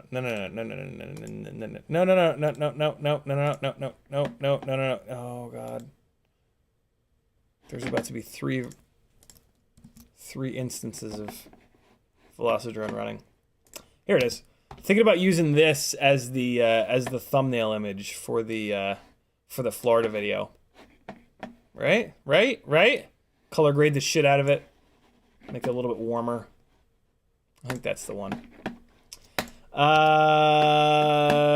Where'd Velocidrone go? Come back, Velocidrone, come back. Sorry I was mean to you. Here we go.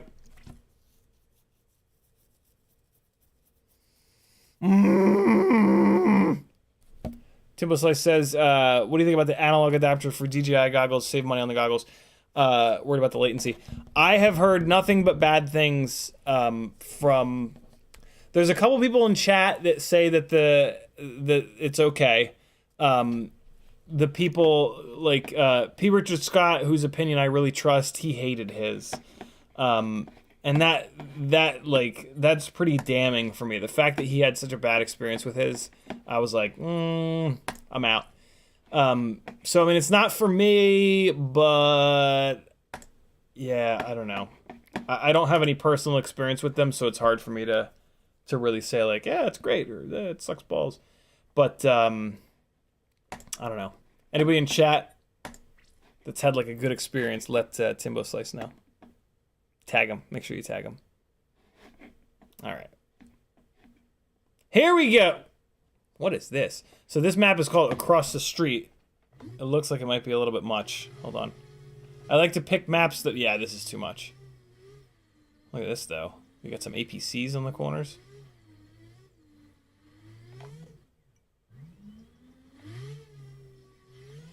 Yeah, this is a little bit too confusing. Not confusing, but this is a little too computer heavy of a map. I try not to like punish people that don't have mega computers. So let's change it up. Let's try Quarry. Okay, we've gone from bad to worse. We played this one the one time. A couple streams ago. Yeah, no, this is too much. Let's try another one. Underground rats. What the hell is that? I'm intrigued. Give me some underground rats. Oh, we know this one. We played this one too. Ugh. Can we get in? Ugh. The ass blaster is not a good rig for diving. This one was kind of cool.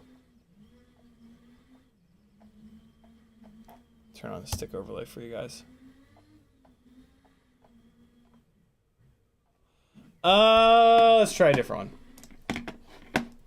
What else? What is DM? CTF is, what is DM? Can I still do deathmatch here? DM Aztec? Let's try this one. What's this one? Juju Velocidrone is not free, but in my opinion, it's the best of the simulators.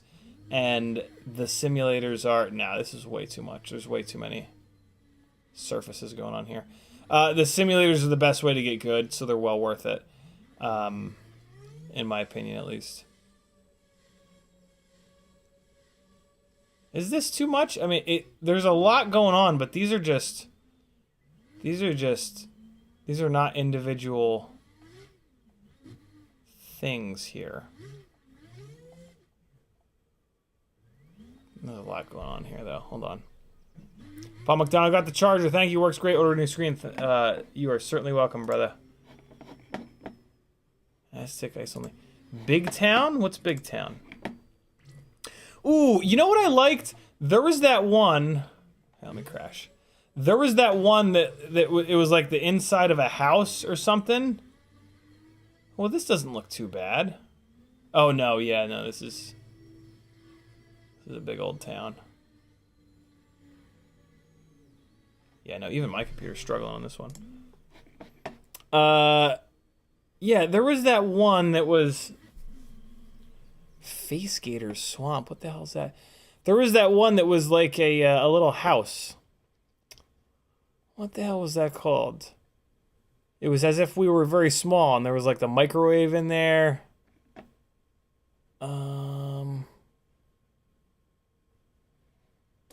Justice Room? What's Justice Room? Was that it? Let's see. Gamma Gonad says, does the M1 enhance the Velocidrone experience? I remember you used to have to stick to the simple landscapes. Oh God, yeah. I'm doing this for other people. Like, I would love to run the most confusing. Ooh, look at this. This is another similar, like, inside that. We're gonna do this one. Let me know if your computer is having trouble. Yeah, the M1 absolutely loves these. Yeah, this is fun. I like this. I like this because it's it makes me feel like, I don't know, when I was little, I always wondered, like, I love the Toy Story movies because they, because when I was little, I always kind of, like, had this thing, like, ooh, wouldn't it be cool if the toys came to life? And that's what this makes me, you know? This has, like, those vibes. I just ran right into it. It was like I was doing it on purpose. All right, cool. We're going to do this one. We're going to do this one. All right. And where's... Here it is. All right, balance teams. Oh, wait, no. It's all people for themselves. Here we go. Everybody shoots each other. I get upset when I get blasted 1,000 million times. And go! Good start. Good start. Good start. What? Where'd they all go? Oh! Oh! Oh! Oh! Oh! Oh, God. All right. The Spander got me. No surprises there. No! Man crashes over and over and over again. Until he freaks out. What? Why did I get nothing for that? Oh, it was a shield. Didn't do me any good. Oh, we're gonna carpet bomb him. Here it comes. Oh God. He came out, he came out, he came out, he came out. Oh, I'm the worst. I'm the worst. Prepare to watch the worst, friends. Oh, come on!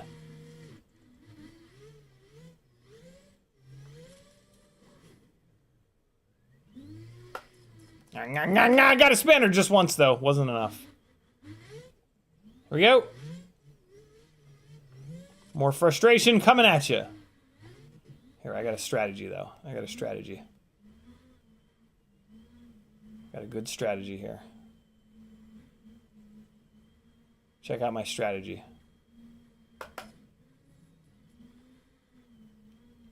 This is called being a coward. This is called the coward strategy. Oh, God. Check this strategy out, friends. Watch, this is going to be great. This is going to be great. All right, here we go. Here we go. It's going to work. Mark my words, it's going to work. This is the worst strategy ever. Can I turn my up tilt down? Oh, yeah. Oh, yeah. Oh, this strategy just got even better. Oh, but now I don't know where... Oh! Oh! Oh! Fuck that. Hold on. I'll fix the camera angle. That was the worst strategy ever.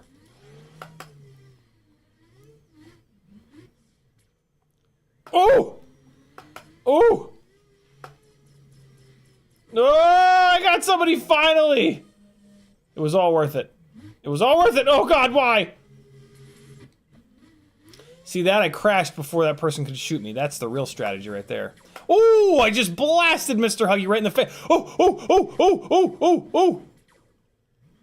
Damn it. Run. Run away. Get in there. Where is he? Where is he? Where is someone? Where is anyone? Ooh, a Spander just getting wrecked. What is this? All of a sudden, when I'm not just hiding in a room, I'm doing good. Oh, no! Spander got his revenge. Oh, God, I need a weapon. Help. Help. Oh, oh, oh, oh, God. Frame rate not found. Oh, oh, too close. Go away. Oh, no. No weapon. Come on, give me a weapon. Give me. Oh, no! Rayos just comes in and annihilates my face as usual. Come on, no! No! Where is he? Got him! Ah! Oh, my quad is damaged. Oh, it's got no power. It repaired itself. Just hide under here. Nobody will know. Nobody will know. Shh. Quiet. Quiet. It's wabbit season. It's wabbit hunting season. Shh. Shh.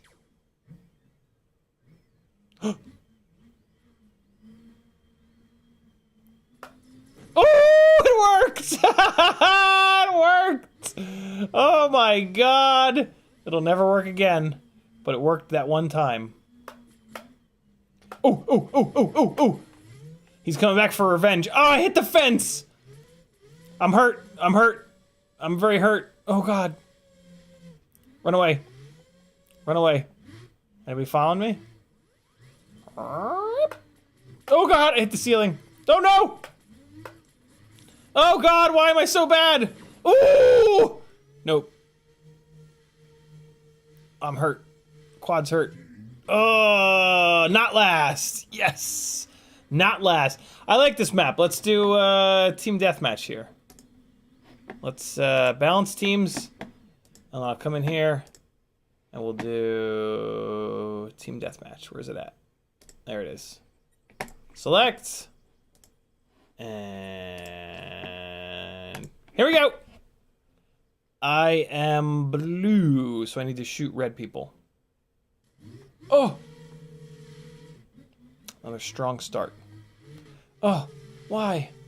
Why you do this to me? Hope we don't lose points when I crash. Oh, come on.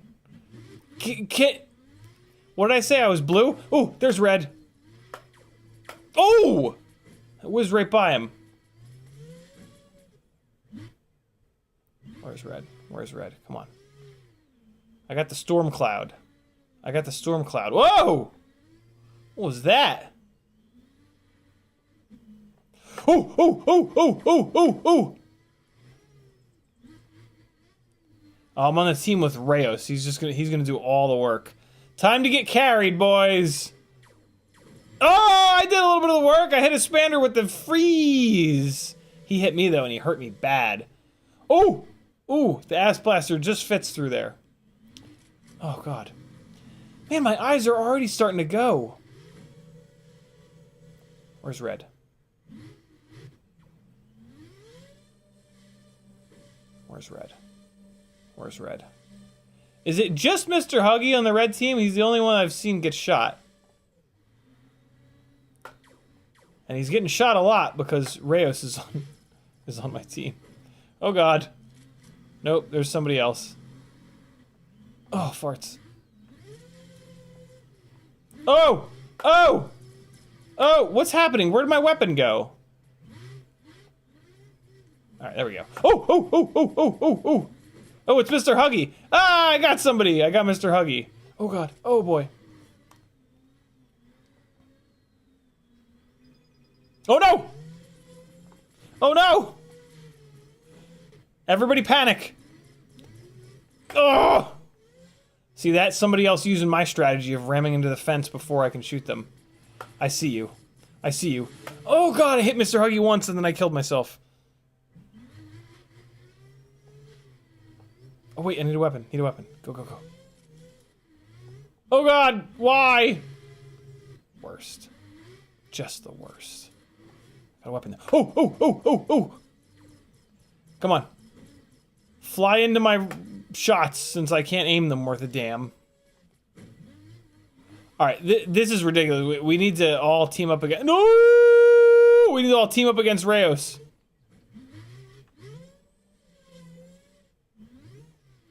Oh my god, what is happening? Get the pickup. No, no! Shake it off. Maverick. What's that in there? Ooh, a shield. Give me that. There's another one over here. Give me more shield. I need all the shield I can get. Although the shield is not going to help me from just crashing and killing myself, which is inevitably going to happen here. Oh, oh, oh, oh, oh, oh, oh. I tried. Oh no! Oh no! No no no! We're good. We're good. Everything's fine. Oh, you fuck. Wait, wait, wait. Oh wait, wait, wait. Nope. Oh boy. Oh no. Oh, I'm stuck. I'm stuck. No, no, no. Help me. Help me. Oh, oh.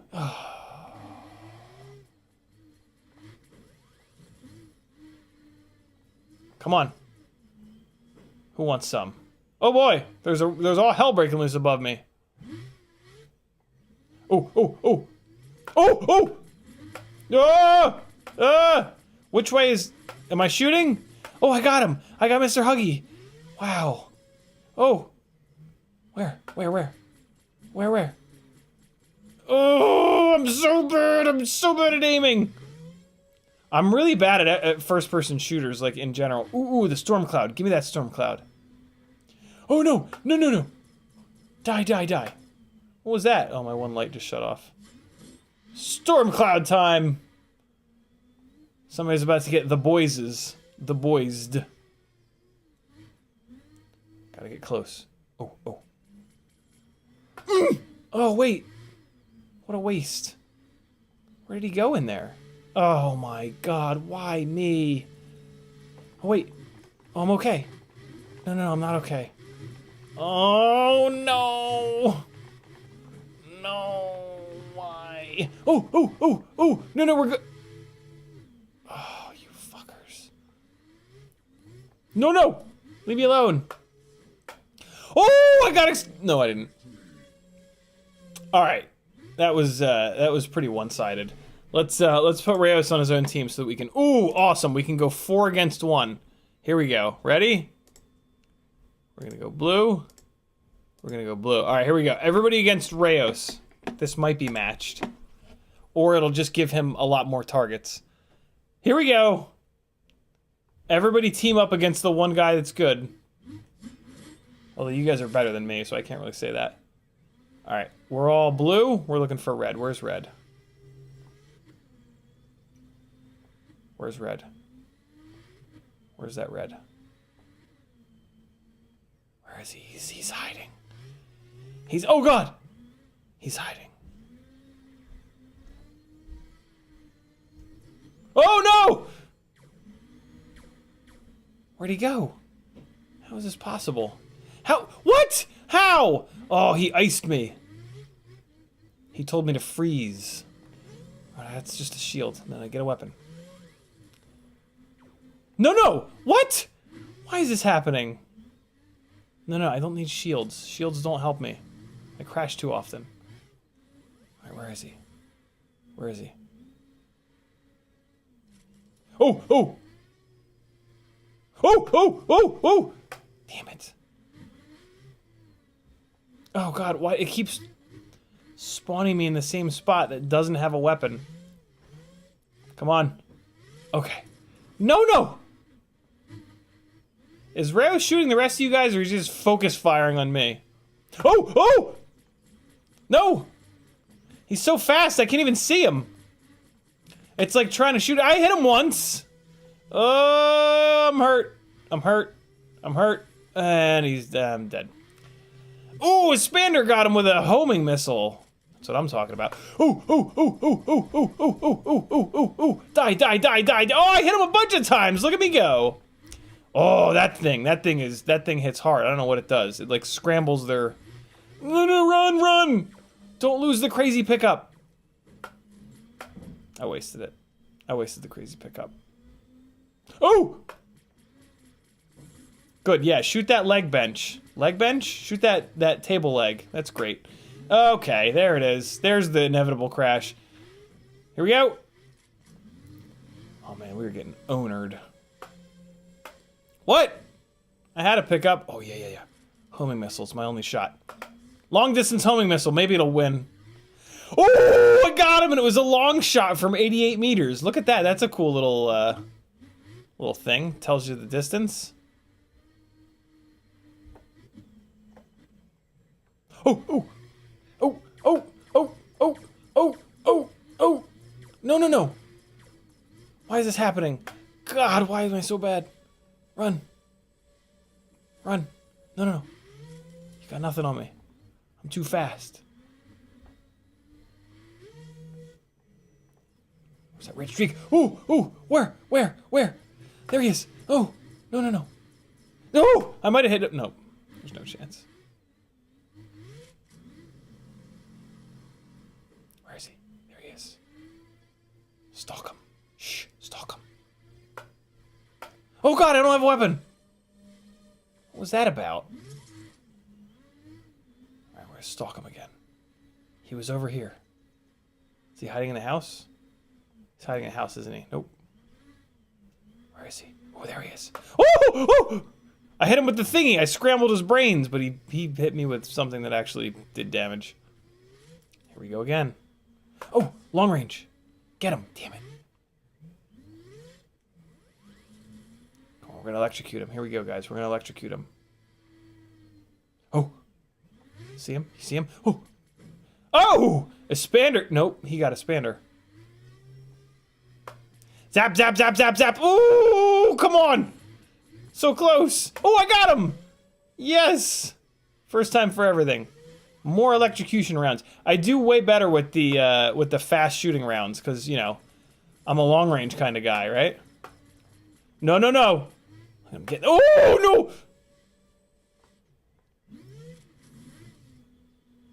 Where is he? Where is he? Find cover. Find cover. Cover behind the barrel. Hide. There he is. Stalk him. Stalk him. Oh God, why? Oh. Oh no. So bad. So bad. Wow, it's 98 to 33. We're just getting annihilated. Why is the ass blaster so slow all of a sudden? There he is. There he is, that bastard. He's in there. No, no, somebody got him. Oh, boy. 98 to 36. What a shit show. Oh, I got one more. I could do one more before my eyes completely shit the bed.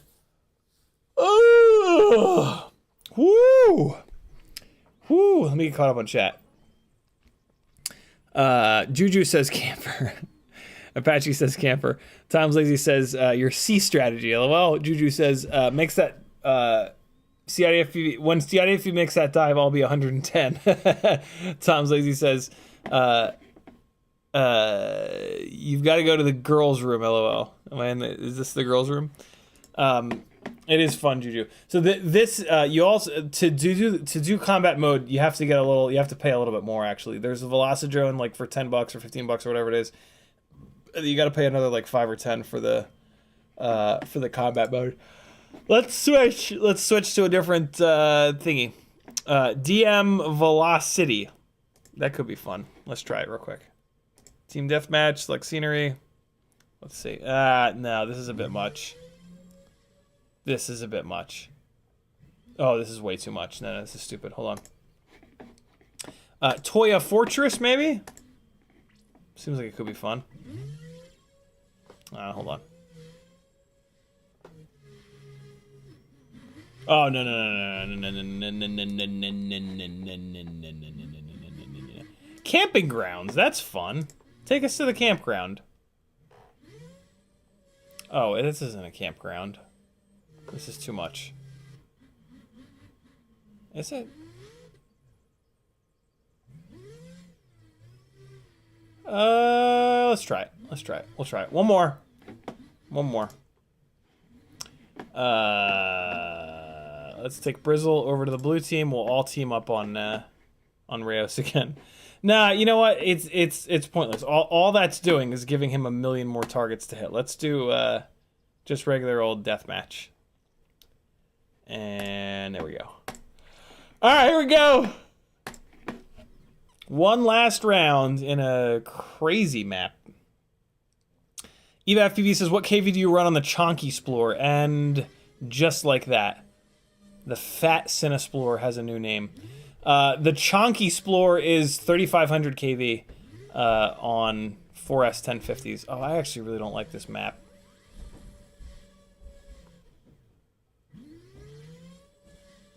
That was a motor that Bob made kind of like for us, custom-ish. This map sucks. I'm gonna get us out of this map. This map is total bullshit. DM Kitchen Rats. That's where we're gonna go. What? Hold on. I thought this was the other indoor map. It is. This is the other indoor map. Yeah. This is gonna be great. We got this. Here we go. Here we go. Last Velocidrone Death Fest of the stream. Oh god. Yeah. Nobody will find me in here. Oh! Mr. Huggy and I traded. Nope. Rayos killed me. Damn you. I thought I was gonna get to use traded in a real way, like a real gamer. Oh, there's so many people. I'm just gonna spray in the general direction and not hit anyone. I have that. That's one of the problems I have in first-person shooters. If there's more than one person, I just get like completely overwhelmed and I just like and just shoot like in that general direction as if they're just gonna walk into it. Although it's probably a good move because there's a better chance of them walking into the shots that I fire than me actually being accurate enough to hit anyone. It's the problem I have with this slow firing thing, is that it just doesn't fire quick enough. Look at the artwork. That's awesome. Ah, look, and that's on the. Oh! I hit Rayos with the thingy, and now I'm just running away. Just run away. My propellers are damaged. Oh! No, God, what did I do that for? No. Leave me alone. Oh! I got him! Oh, you can fly in the drawer? Look at me. Oh no, somebody's just coming after me. I got this. Watch this. What? No, that wasn't a crash, you jerks. Hold on. Ready? Watch this. Turn my up tilt down. We got this. Up tilt of 13. Here we go. It was a homing missile. Oh, balls. I gotta turn the up tilt back up. Let's try 20 up tilt. Maybe that'll help. Oh, God, it's hard to fly like this. Oh, shitters. Oh, God, it's weird. Oh, yeah. It immediately allowed me to get Rayos, though. Maybe this is the trick. Maybe 20 degrees up tilt is the move. Let's go in the oven. Oh, we'll get a shield while we're in here. Who wants some? Run! Oh, it's so slow to run away. Oh God, what's happening? Oh no. I'm disoriented. I don't know what's happening. Run to the shelf. Get the question mark. Run to the wall. Oh, no. Oh God, there's people everywhere. Oh, I got somebody. Just once. Oh, I got Rayos again. Oh, I killed him. Oh, Mr. Huggy got me. Run. My propellers are badly damaged. Where's everybody? Yeah. Snipe that shit. Snipe him. Oh God, I'm almost running into the wall. Oh, run. Oh, my propellers are a hot mess. I'm a sitting duck. Maybe it'll get him. Oh! The 77-meter long shot. There is no one in the world better at this game than me. Oh boy, I'm hurting. Oh no. Oh no! Okay, so that's what that radio one does. It just scrambles you to hell, because I just got hit by it. Let's go in the microwave. Get some ice. Oh, here we go. We got a good chance for a one-liner. Let's make it happen. 20 degrees is the move, I think. I seem to be doing a lot better.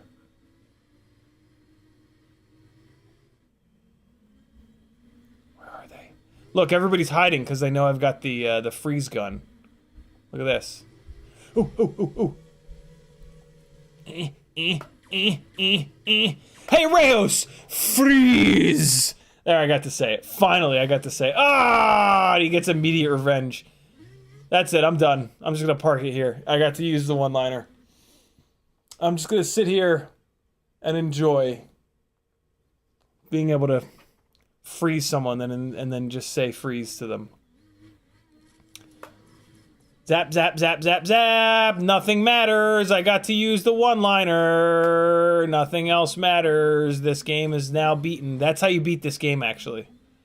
Oh, the computer does not love having Premiere running in the background while playing Velocidrone. Can confirm. Look at that. 3rd place. That's the best ever. Oh my god. There it is, friends. There's the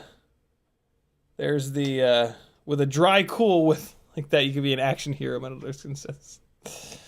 Man, that is quite the thing. Jeez, I can't believe how bad I am. Oh, Jesus.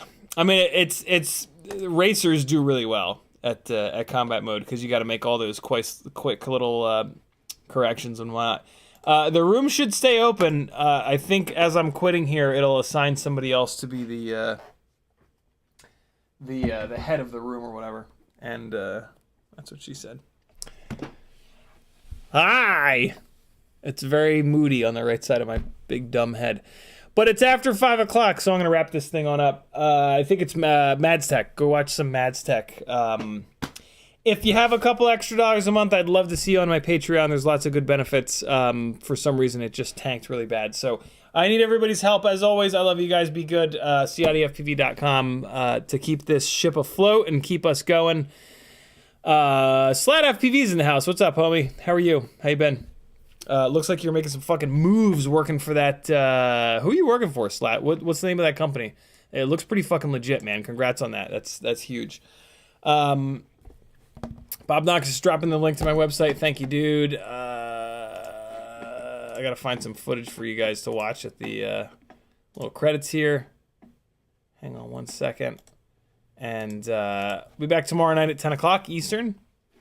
And we'll do a little bit of work on this toothpick. Maybe we'll get it put the rest of the way back together. Maybe.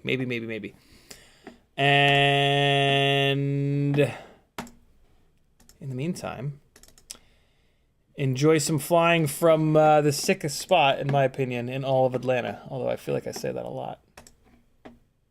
All right, people. Thanks for hanging. I love you. Be good. And tell your friends to check out your gangly buddy CiottiFPV. Let's get some new people up in here. Here's some flying at a crazy spot. Be good. Later.